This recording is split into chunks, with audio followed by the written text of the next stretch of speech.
eh. Nakoy ingon. Ano? Nakoy nakitaan nga bird ganina ba langgam. Sa gawas dito. Ito nga bird.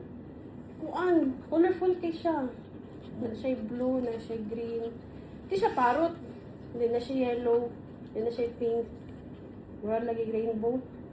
Tapos, Wala, nakita na ko naglakaw-lakaw. Sa, doon sa sagbot. Well, nanlayhay ko.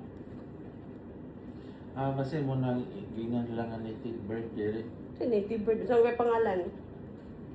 Kaya nga, it's good to na Peter ba? Si Rex Torres yung asawa kay nanay ko nini nagkuantog pa sa ila kung nung agian sa dalan. Kaya nay ka na marag anak lang nga marag gamay marag bush lang siguro nga. Sa lang patpoy niya marag gagmay nga bush lang. So, Hadlo ka na kanihalas. naikuan, dili mo siya itaasin, nag-ana ba nga bush, nagsumpay. So, taas man si Peter, matama kay ang diri. So, magduko na sa side. Ako na may nest atong native bird nga. Sa may pangalan. Dili nila pwede laptan kay Juan. Dili daw allowed kay madakpan kay native bird. Fine ka? Maka-fine ka. Tulang nga bird. Kung dakpon? Oh,